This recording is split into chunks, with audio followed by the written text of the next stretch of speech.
mukomongu klopasi ngundu marase danga ndiri muchitima apo mumalaini vanga vachiskrima hari kupiwe fatisi kumuchuma danga ndiri pawindo zvangu ndichisuma manje zvaguma chitima chekusimuka mayelo no time to waste yatitsamire pilo kwendima driver manyama ita wilo tarisa mapasenja ari kuti fulo chitima chekusimuka mayelo no time to waste yatitsamire pilo kwendima driver manyama ita wilo tarisa mapasenja ari kuti fulo musatione takatenza tinenge tichikaya hora musashamiswe kuona ndichipola mangoma abatwe neipola tarenda ndakapiwa kunganotora iwe tsanga dzisati dzavhurombe dzamaifunduka muchingoti dzihombe apa ngauye nezvihombe-hombe maivati handina mwana noitaro chitima chekusimuka mayelo no time to waste yatitsamire pilo kwendima driver manyama ita wilo tarisa mapasenja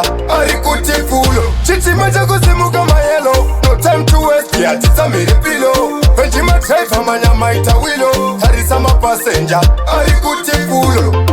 ai topa vamwe nguva yekutonga kuti kana tasvika tozosvika tichikonga ani hopomairo kanga inga ndapasa maleseni ndaipanga uye uone mvura iye yakuyerera pavachandiona vachamerera vamwe kuzviwetera vachidedera moziva kuti wemvura vanoyera no time to waste yatitsamire pilo kwendima driver manyama ita wilo tarisa mapasenja ari kuti fulo chitima chekusimuka mayelo no time to waste yatitsamire pilo kwendima driver manyama ita wilo tarisa mapasenja ari kuti fulo musatione takatenza tinenge tichikaya hora musashamiswe kuona ndichipola mangoma abatwe neipola tarenda ndakapiwa kunanotora iwe tsanga dzisati dzavhurwa-hombe dzamaifunduka muchingoti dzihombe apa ngauye nezvihombe-hombe maivati handina mwana noitarombe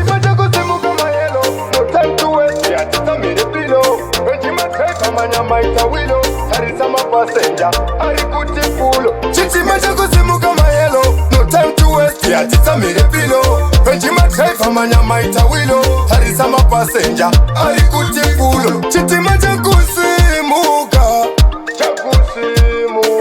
chitima chekusimuka wainzwa huti handisi kukwata diri kusimbisa matop shata anondisimbisa usaneta idzodzi ngoma ndichidzipeta ali ndamusaruta mukomongu klopasi ngundu maunawo polaiti na pisi handimbonzi rest in peace